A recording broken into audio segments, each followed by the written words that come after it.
Hello students, आज हम start करने जा रहे हैं अपना मेन टॉपिक IUPSC का। इसमें हम देखेंगे कि यहाँ पे जो सम इम्पोर्टेंट पॉइंट्स हैं वो क्या क्या है, यानी यहाँ से हमें क्वेश्चन कैसा पूछा जा सकता है अपने एग्ज़ाम में। तो देखिएगा आप कि हम यहाँ पे कौन कौन सी इम्पोर्टेंट बातें बताने जा रहे हैं। तो देखिए, जो सबसे इम्पोर्टेंट बात है यहाँ पे, जो सबसे इम्पोर्टेंट बात है वो यही है कि जो अपना नंबरिंग होता है, क्या होता है, नंबरिंग होता है, उसमें हमें क्या करना पड़ता है, ध्यान रखना पड़ता है कि नंबरिंग करते टाइम जो हम प्रीफिक्स यूज करते हैं, क्या यूज करते हैं, प्रीफिक्स यूज करते हैं, उस प्रीफिक्स में क्या अल्फाबेटिकल हमें चलना है या नहीं। मेन इंपॉर्टेंट IUPSC का यही है, क्योंकि हर जो स्टूडेंट होता है वो जानता है कि मैथ क्या होता है, एथ क्या होता है, प्रोप क्या होता है, ब्यूट क्या होता है, फंक्शनल ग्रुप एल्कोहल क्या होता है, कार्बोक्सिलिक एसिड क्या होता है। यानी हर एक विद्यार्थी को यहाँ पे ये चीज़ पता होती है कि क्या यूज होने वाला है। बट जो यहाँ पे नंबर लाने की बात होती है वो होती है इस नंबरिंग में जो भी प्रीफिक्स अपना यूज होएगा उसे अल्फाबेटिकल ऑर्डर में कैसे रखें। अगर किसी भी स्टूडेंट ने अल्फाबेटिकल ऑर्डर में रखना सीख लिया उस जो नेमिंग को, तो वो क्या हो जाएगा, अपने एग्जाम को क्रैक कर पाएगा। तो देखिए यहाँ पे अब हम बात करते हैं नंबरिंग, यानी जो नंबरिंग में प्रीफिक्स यूज हो रहा है उसकी। यानी हमने पिछले लेक्चर में कंप्लीट देख लिया था फंक्शनल ग्रुप क्या होता है, सेकेंडरी भी देख लिया था, अभी भी देख लिया था। अब हम क्या देख रहे हैं यहाँ पे, नंबरिंग। तो देखिए आप सबको पता है एक नंबर के बाद अगर कोई भी दूसरा कोई भी आ जाता है हमारा यहाँ पे एज ए प्रीफिक्स, तो हम क्या लगाते हैं, वहां पे डाई लगाते हैं। अगर 3 नंबर का यानी कोई 3 एटम या कंपाउंड एक साथ आ जाते हैं तो हम ट्राई यूज करते हैं, और ऐसे ही हम टेट्रा भी यूज करते हैं। अब देखिए यहाँ पे बात आती है कि क्या हम सिंपल सब्स्टिट्यूएंट्स और कॉम्प्लेक्स सब्स्टिट्यूएंट्स में डिफरेंस करके नंबरिंग चेक करते हैं। क्या मेरी बात आपको समझ में आई, मैंने क्या बोला। यानी जो सिंपल प्रतिस्थापी होता है और एक जो कॉम्प्लेक्स प्रतिस्थापी होता है वहां पे हमारी जो नंबरिंग होंगी, यानी वहां पे जो अल्फाबेटिकल ऑर्डर लेंगे, क्या वो दोनों में एक ही चलेगा या अलग अलग चलेगा। तो हमारा यहाँ पे आंसर होगा कि सिंपल में और कॉम्प्लेक्स में अलग अलग चलेगा। अब देखिए सिंपल की बात करते हैं। सिंपल क्या होता है, यानी यहाँ पे देख लिया मैंने इस प्रकार, अगर आपको इस प्रकार दे दिया जाए और यहाँ पे इस प्रकार आपको क्या दे दिया जाए, एक ग्रुप या एक एटम अटैच करके दे दिया जाए, तो यहाँ पे अभी ये क्या है, एज ए प्रतिस्थापी वर्क कर रहा है, तो ये क्या हो जाएगा, आपका सिंपल प्रतिस्थापी हो जाएगा। अब है कॉम्प्लेक्स की। कॉम्प्लेक्स क्या हो गया हमारा, जैसे ये वाला देखिए, ये क्या है, एज ए प्रतिस्थापी वर्क कर रहा है यहाँ पे, बट ये क्या है, कॉम्प्लेक्स स्ट्रक्चर है, इसलिए हमने इसे क्या बोल दिया, कॉम्प्लेक्स सब्स्टिट्यूएंट्स बोल दिया। अब देखिए हमारी यहाँ पे बात आती है कि जो हमने आइसो पढ़ा, नियो पढ़ा, साइक्लो पढ़ा, क्या इनको भी अल्फाबेटिकल ऑर्डर में रखना जरूरी है। तो हम कहेंगे जी हाँ, आइसो, नियो, साइक्लो दोनों को ही क्या होगा, यानी ये जो वर्ड है इनको अल्फाबेटिकल ऑर्डर में हमें रखना ही पड़ेगा। अगर आपने अल्फाबेटिकल ऑर्डर में इनको नहीं रखा तो आपके एग्जाम में नेगेटिव मार्किंग आराम से हो सकती है। तो देखिए यानी यहाँ पे हमारा जो आइसो, नियो, साइक्लो है ये क्या है, वैलिड है। और किसके लिए वैलिड है, अल्फाबेटिकल ऑर्डर के लिए। किसके लिए, अल्फाबेटिकल ऑर्डर के लिए। ओके, समझ में आ गया आपको क्या करना है हमें। आइसो में देखिए क्या आ रहा है, आई आ रहा है, नियो में क्या आ रहा है, एन आ रहा है, साइक्लो में क्या आ रहा है, सी आ रहा है। तो अगर आपके एक ऐसे सिचुएशन बन जाए जहाँ पे साइक्लो भी आपको लिखना पड़ रहा है, आइसो भी लिखना पड़ रहा है और नियो भी लिखना पड़ रहा है, तो मेन कंफ्यूजन कहाँ होता है कि मैं साइक्लो पहले लिखूं, नियो पहले लिखूं या आइसो पहले लिखूं। तो आपको अल्फाबेटिकल चलना है, यानी A B C D E F G H I उसके अकॉर्डिंग चलना है। तो यहाँ पे सी यानी साइक्लो का सी पहले आ रहा है, तो सबसे पहले आप किसको लिखोगे, साइक्लो को लिखोगे। उसके बाद में अल्फाबेटिकल चलोगे, बी सी डी ई जो भी है अपना उसके अकॉर्डिंग चलोगे। तो यहाँ पे आपको समझ में आ गया कि आइसो नियो साइक्लो यानी चाहे सिंपल हो या कॉम्प्लेक्स हो, ये हमेशा क्या होगा, अल्फाबेटिकल ही चलेगा। दिमाग में आप बात बिठा लेना कि जब भी आइसो नियो या साइक्लो वर्ड दिख जाए तो हमेशा क्या करना है, अल्फाबेटिकल ऑर्डर में ही रखना है। चाहे अपना प्रतिस्थापी कॉम्प्लेक्स हो चाहे सिंपल हो, हमेशा इन तीनों वर्ड को अल्फाबेटिकल ऑर्डर में ही रखना है। फिर हमारी जो नेक्स्ट बात है, ये तो हमारा हो गया फर्स्ट पॉइंट। अब हमारा सेकंड पॉइंट है यहाँ पे कि देखिए जब हम डाई, ट्राई और टेट्रा वर्ड का यूज करते हैं, किसका, डाई, ट्राई और टेट्रा वर्ड का यूज करते हैं, तो क्या हम इनको भी अल्फाबेटिकल ऑर्डर में रखेंगे। अब मेन क्वेश्चन यही है। तो देखिए ये बहुत ही ज्यादा इंपॉर्टेंट है।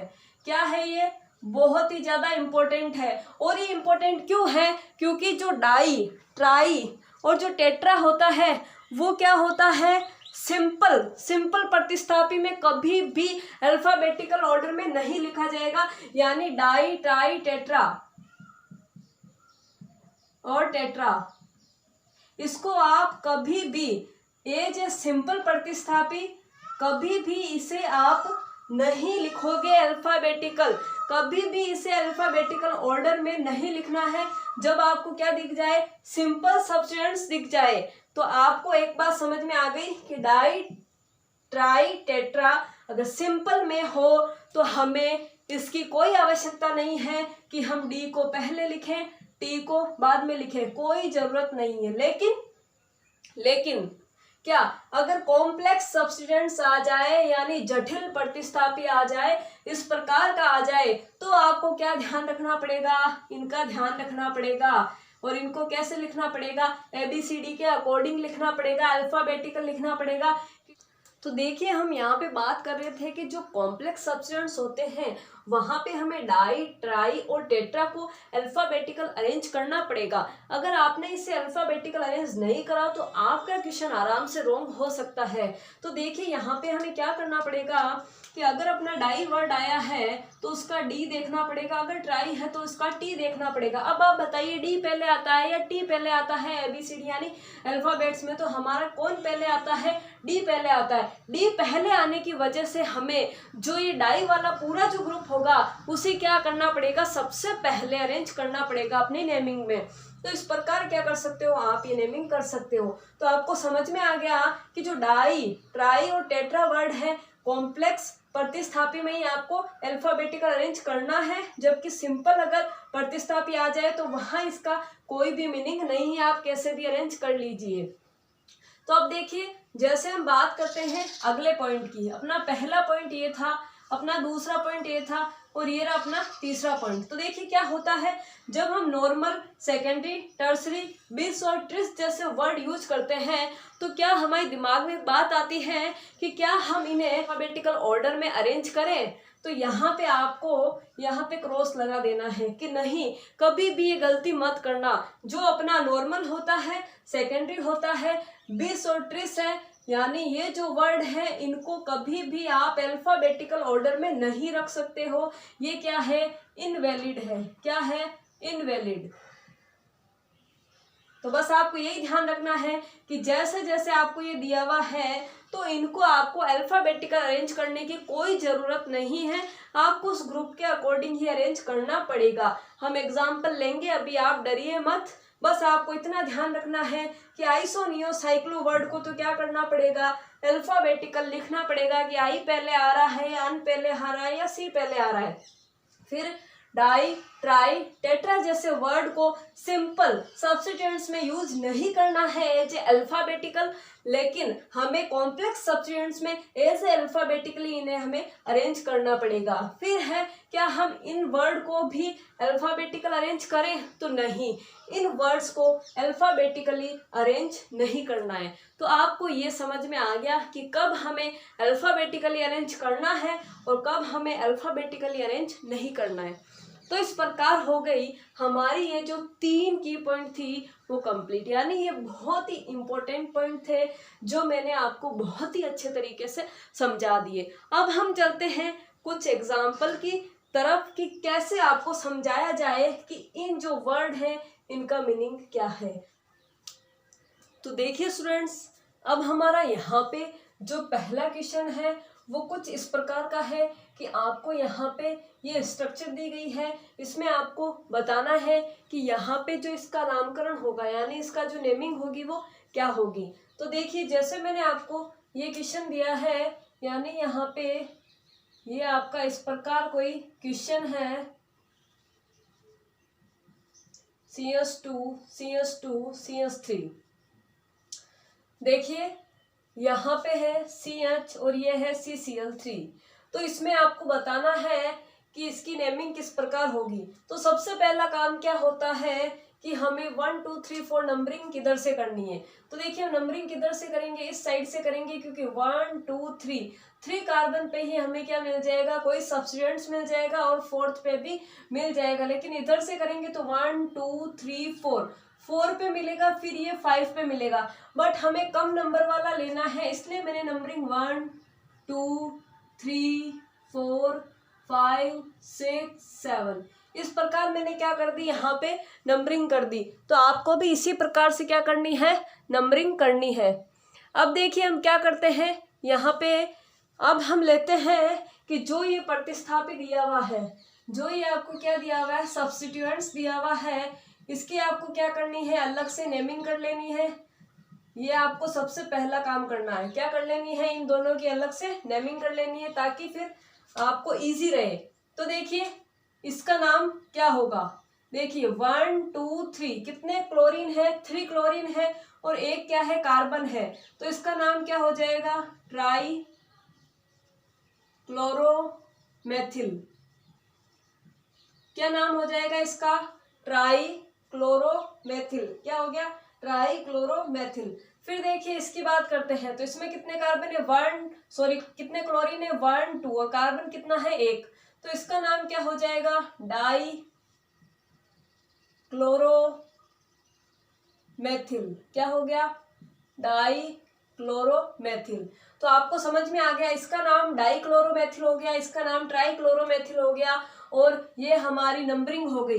तो अब कुछ नहीं करना है, अब आराम से आपका क्वेश्चन क्या हो जाएगा, सोल्व हो जाएगा। तो आप सोचिए जरा कि यहाँ पे क्या नाम बन सकता है। तो सबसे पहला काम क्या होता है हमारा, प्रतिस्थापी को लिखना। किसको लिखना, प्रतिस्थापी को लिखना। यानी हमें या तो डाई क्लोरो पहले लिखना पड़ेगा या हमें क्या करना पड़ेगा, ये जो अपना ट्राई क्लोरोमेथिल है इसको लिखना पड़ेगा। ये डाई क्लोरो है, ये ट्राई क्लोरो है। अब आपके सामने सिचुएशन है कि पहले डाई क्लोरो लिखोगे या ट्राई क्लोरो लिखोगे। तो मैंने अभी अभी आपको क्या बताया था कि जब क्या हो जाए, कॉम्प्लेक्स प्रतिस्थापी आ जाए, यानी कॉम्प्लेक्स क्या आ जाए, हमारा सब्स्टिट्यूएंट्स आ जाए, तब हमें क्या करना है, डाई और ट्राई को अल्फाबेट के रूप में अरेंज करना है। तो बताइए डी पहले आता है या टी पहले आता है, आपको पता है डी पहले आता है।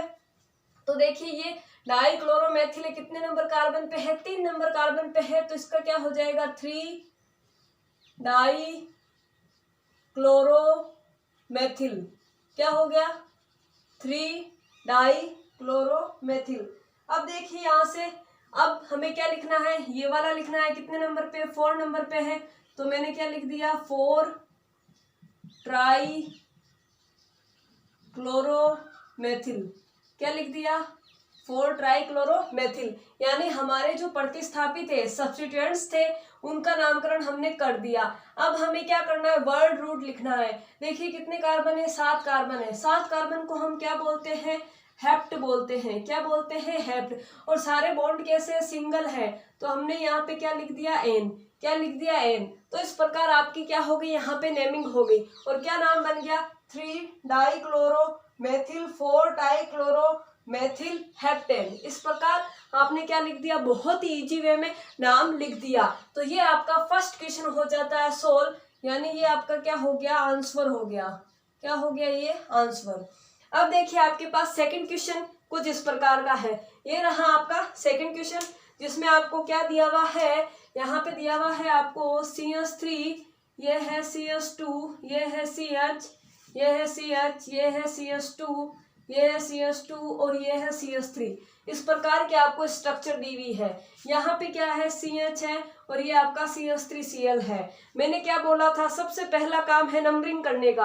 तो देखिए नंबरिंग करिए, इधर से नंबरिंग स्टार्ट करोगे या उधर से स्टार्ट करोगे, किधर से स्टार्ट करना है, जिधर कम नंबर मिले। तो नंबरिंग हम कहाँ से स्टार्ट करेंगे, इस साइड से स्टार्ट करेंगे। तो देखिए हम लिख लेते हैं, यहाँ पे ये लिख लिया मैंने 1 2 3 4 5 6 7, यानी आपने क्या कर ली, यहाँ पे नंबरिंग कर ली 7 तक। तो आपको दिख रहा है यहाँ पे 7 तक आपने क्या कर ली है, बहुत ही अच्छे तरीके से नंबरिंग कर ली है। अब देखिए हमें क्या करना है, जो ये प्रतिस्थापी लगे हुए हैं इनका नामकरण करना है, यानी हमें इसका नाम लिखना है अलग से और इसका नाम अलग से लिखना है, फिर मैच करना है कि किसको पहले लिखना है किसको बाद में लिखना है। तो देखिए यहाँ पे क्या है, 2 ब्रोमीन है, क्या है, 2 ब्रोमीन है, 2 ब्रोमीन है, इसका मतलब यहाँ पे नाम क्या हो जाएगा आपका, डाई ब्रोमोमेथिल, डाई ब्रोमोमेथिल, क्या नाम हो गया, डाई ब्रोमोमेथिल, इस वाले ग्रुप का। अब हमें इसका नाम करना है, तो एक ही क्लोरीन है और क्या है, मेथिल है, तो क्या लिखेंगे हम, क्लोरोमेथिल, क्या लिखेंगे, क्लोरोमेथिल। तो हमने क्या लिख दिया, यहाँ पे क्लोरोमेथिल लिख दिया। अब देखिए आप सोचिए कि देखिए ये क्या है, D है और ये क्या है, C है, दोनों में से पहले यूज कौन सा होगा, आप सोचिए जरा, सोचिए जल्दी सोचिए, पहले कौन आएगा, डाई ब्रोमोमेथिल आएगा या क्लोरोमेथिल आएगा, जल्दी सोचिए।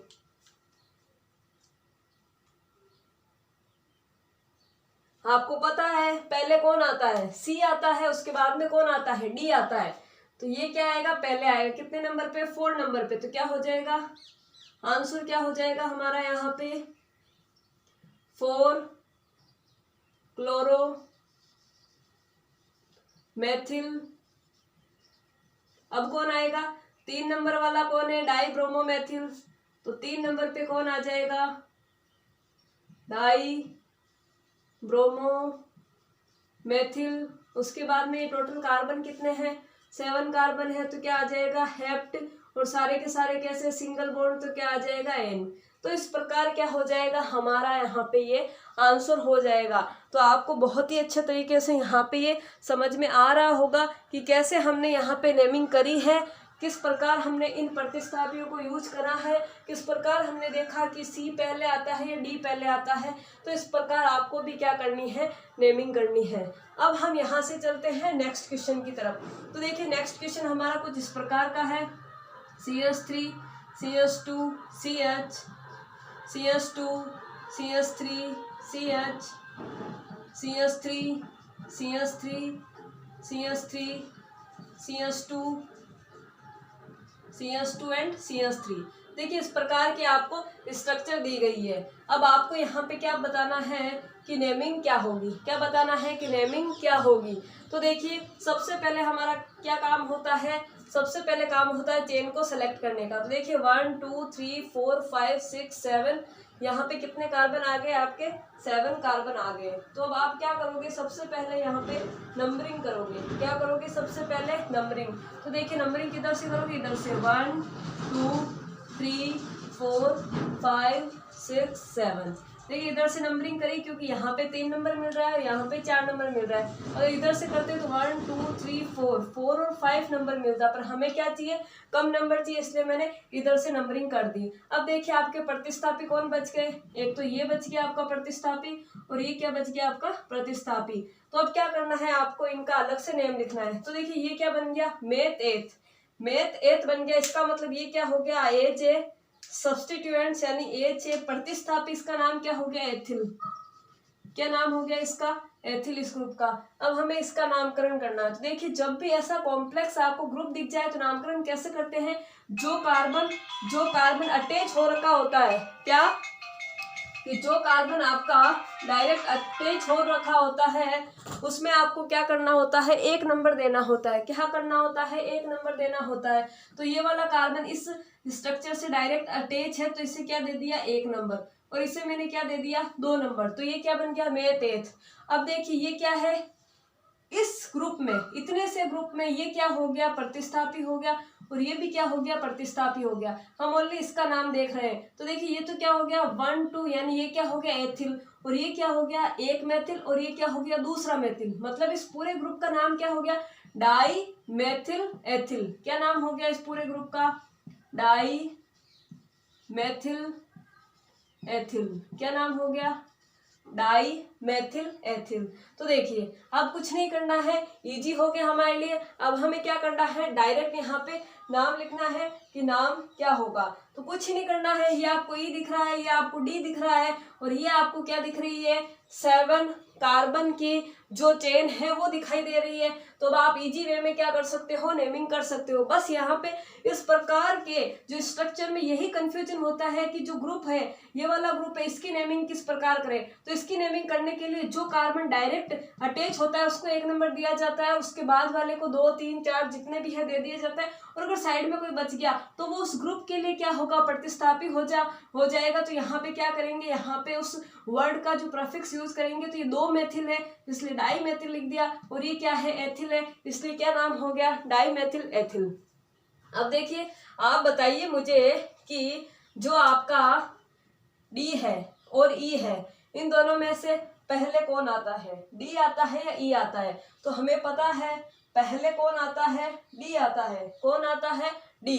तो देखिए ये रहा अपना डी, तो डी कितने नंबर पे है 4 नंबर पे है, तो क्या हो जाएगा 4 dimethyl, 4 dimethyl ethyl, यानी ये नाम हमने यहाँ लिख लिया 4 डाई मेथिल एथिल। फिर क्या लिखना है एथिल, कितने नंबर पे है 3 नंबर पे, तो मैंने क्या लिख दिया यहाँ पे एथिल 3 एथिल। अब कितने कार्बन की है ये चेन 7 की है, तो हेप्ट, क्या लिख दिया मैंने हेप्ट, और बॉन्ड क्या है सिंगल, तो मैंने क्या लिख दिया इन। तो देखिए आपका ये क्या हो गया, यहाँ पे ये आंसर हो गया, क्या हो गया आंसर हो गया। और क्या आंसर हुआ आपका 4 dimethyl ethyl 3 ethyl heptane. तो इस प्रकार आपने क्या कर लिया, इस कॉम्प्लेक्स क्वेश्चन को भी इजी वे में बहुत ही अच्छी तरीके से सोल्व कर लिया। तो आ गया ये भी आपको समझ में।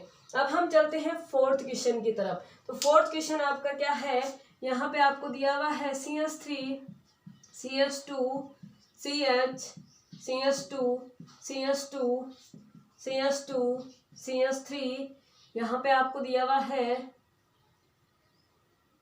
बस हो गया कंप्लीट। तो ये क्वेश्चन आपको दिया हुआ है, अब आपको इसकी नेमिंग करनी है। तो आपके पास 2 मिनट है, जल्दी से इसका नाम जल्दी से कमेंट बॉक्स में लिखिए। कुछ नहीं करना है, बहुत इजी है, जल्दी करिए इसे, बहुत ही इजी क्वेश्चन है, बहुत ज्यादा इजी क्वेश्चन है, जल्दी करिए। तो चलिए हम स्टार्ट करते हैं। पहले देखिए, पहले क्या करो, देखो कितने कार्बन है और नेमिंग किधर से होगी, यानी हमें जो नंबरिंग देनी है वो किधर से करनी है। तो देखिए कितने कार्बन है 1 2 3 4 5 6 7 8 कार्बन है। अगर हम इधर से चलेंगे तो 1 2 3 पे ये आया, फिर 4 5 6 पे ये 2 आए, तो हमें 4 और 6 पे मिल रहे हैं। बट हमें क्या करना, 3 और 6 पे मिल रहे हैं, बट हम इधर से चले तो 1 2 3 4 5 6 7 8। तो देखिए ये वाला क्या है 3 पे ही आ रहा है, और ये वाला क्या है 6 पे आ रहा है। तो हम इधर से क्या करेंगे, नंबरिंग को प्रेफर करेंगे। अगर इधर से कर लिया तो ये तो 3 पे आएगा, बट ये दो ग्रुप क्या आ जाएंगे 6 पे आ जाएंगे। बट इधर से चलने पे हमें क्या मिल रही है, बहुत ही आसानी मिल रही है नंबरिंग में। तो अब देखिए नंबरिंग हो गई, अब अगला काम क्या है, ये जो यहाँ पे प्रतिस्थापी हैं इनकी क्या करनी है, नेमिंग करनी है अलग से। तो देखिए आपको क्या दिख रहा है, डाई ब्रोमोमेथिल, क्या दिख रहा है डाई ब्रोमोमेथिल। तो इसका नाम क्या हो गया डाई ब्रोमोमेथिल। क्या हो गया डाई ब्रोमोमेथिल। ये क्या हो गया डाई क्लोरोमेथिल। क्या हो गया डाई क्लोरोमेथिल। क्या हो गया डाई क्लोरोमेथिल। और ये भी क्या हो गया डाई क्लोरोमेथिल। तो आपको समझ में आ गया कि ये तो क्या है डाई ब्रोमोमेथिल है, ये क्या है डाई क्लोरोमेथिल है। और ये क्या है, डाइक्लोरोमेथिल है। तो देखिए ये भी डाइक्लोरोमेथिल है और ये भी डाइक्लोरोमेथिल है, मतलब हमारे पास यहाँ पे डाइक्लोरोमेथिल कितने हैं, 2 है। अब देखिए इसके आगे ऑलरेडी डाई है, इसके आगे भी ऑलरेडी डाई है। तो अब हम क्या करें, हमें क्या करना है, डाइक्लोरोमेथिल 2 बार लिखना है। अब क्या हम ऐसे लिख सकते हैं, डाइक्लोरोमेथिल मतलब 2 बार, 2 डाइक्लोरोमेथिल है तो 2 को क्या लिख दिया, डाइक्लोरोमेथिल। अगर आपने ऐसे लिख दिया तो आंसर आपका एकदम रॉन्ग है। यहाँ पे डाई वर्ड 2 बार यूज नहीं करना है। अभी मैंने पहले बताया था बिस, क्या बिस वर्ड कब यूज होता है, जब डाई ऑलरेडी यूज हो चुका है, तब क्या यूज करना है आपको, बिस। तो इस वजह से यहाँ पे हमारा जो वर्ड यूज होगा इन दोनों का शामिल, वो क्या होगा, बिस। तो हम यहाँ पे क्या यूज करेंगे, बिस डाइक्लोरोमेथिल। दोनों का शामिल क्या यूज करने वाले हैं, बिस डाइक्लोरोमेथिल। अब आप मुझे बताइए कि जो बिस है, क्या है, बिस है वो नंबरिंग में यानी जो अल्फाबेट में ये यूज होने वाला है या नहीं है अल्फाबेटिकली। तो बिस को मैंने बताया था अल्फाबेटिकली उसे आप प्रेफर नहीं करोगे, बिस को एज इट इज ही रखना है। बिस के आगे वाली टर्म क्या है, उसमें आगे वाला वर्ड क्या है, उसके अकॉर्डिंग नामकरण करना है। यानी आपके सामने उस बिस को लेके कोई भी कंफ्यूजन नहीं होना चाहिए। बिस को आप एक प्रकार से भूल जाओ, बिस को आप क्या करो, भूल जाओ, उसका कोई यहाँ पे रोल नहीं है। बस वो संख्या बताता है कि यहाँ पे 2 क्या है, डाइक्लोरोमेथिल है। तो अब देखिए यहाँ पे बात ये आती है कि नंबरिंग कैसे करें, यानी अल्फाबेटिकली ऑर्डर में कैसे अरेंज करें। तो देखिए यहाँ पे भी क्या है, डाई है, यहाँ पे भी क्या है, डाई है। तो अब आप क्या करोगे, अगले अल्फाबेट पे चले जाओ। ये क्या है, बी है और ये क्या है, सी है। तो बताइए बी पहले आता है या सी पहले आता है। तो आपको पता है पहले कौन आता है, बी आता है। कौन आता है, बी। तो देखिए ये वाला जो ग्रुप है वो पहले लिखा जाएगा। तो ये कितने नंबर पे है, 6 नंबर पे है। यानी आपकी नंबरिंग क्या हो जाएगी, 6 डाई ब्रोमो मेथिल लिखो तो लिख दीजिए 6 डाई ब्रोमो मेथिल। अपन इस मेथिल को सबसे लास्ट में भी लिख सकते हैं क्योंकि यहाँ पे भी क्या है, मेथिल है, यहाँ पे भी मेथिल है, यहाँ पे भी मेथिल है। साथ लिखो तो लिख लो, लास्ट में लिखो तो भी लिख लो। तो क्या हो जाएगा यहाँ पे 6 डाई ब्रोमो मेथिल, इसका काम हो गया। अब हमें क्या करना है, इसका काम करना है। तो देखिए 3 नंबर पे 2 ग्रुप लगे हुए हैं। तो क्या लिखना है आपको, 3 लिख दिया। अब कितने ग्रुप है, 2 ग्रुप है। तो क्या लिख दिया, 20 3 20। अब क्या है, 2 डाइक्लोरोमेथिल है। तो क्या लिख दिया, डाई क्लोरोमेथिल। क्या लिख दिया, 3 20 डाइक्लोरोमेथिल। तो ये तो क्या हो गया आपका, ये जो सब्स्टिट्यूएंट्स है यानी ये जो प्रतिस्थापी है इनका काम हो गया। अब कितने कार्बन है यहाँ पे, 8 कार्बन है। 8 को क्या लिखते हैं, ऑक्ट। और सारे क्या है, सिंगल बॉन्ड वाले हैं। तो क्या लिख दिया, एन। तो इस प्रकार आपका यहाँ पे नाम क्या हो गया, 6 डाई ब्रोमो मेथिल। क्या हो गया, 6 डाई ब्रोमो मेथिल। फिर क्या हो गया, 3 बिस डाई क्लोरोमेथिल। क्या हो गया, 3 बिस डाई क्लोरोमेथिल ऑक्टेन। तो इस प्रकार आपने क्या कर लिया, बहुत ही अच्छे तरीके से इन क्वेश्चंस को समझ लिया। कुछ नहीं करना है, बस जो वर्ड है वो ध्यान रखने हैं कि बस बिस कब यूज होगा, क्या बिस कब यूज होगा।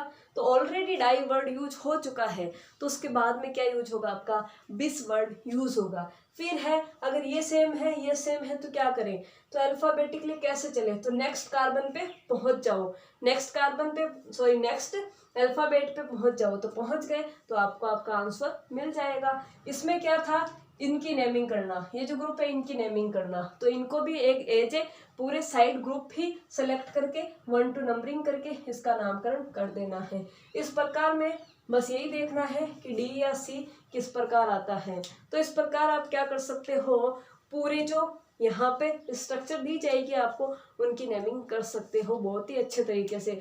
बस जो अपने रूल बताए हैं यानी जो हमने यहाँ पे रूल पढ़े हैं उनको आप बहुत ही अच्छे तरीके से अगर ध्यान रख लेते हो कि कब ड्राई को अल्फ़ाबेटिकली यूज करना है, कब ट्राई को अल्फ़ाबेटिकली यूज करना है, आइसोनियो को करना है या नहीं करना है, नॉर्मल सेकेंडरी टर्सरी को एज अल्फ़ाबेटिकली अरेंज करना है या नहीं है, अगर ये सब बातें आपने ध्यान रख ली तो आपका कोई भी क्वेश्चन यहाँ पे रॉन्ग नहीं होगा।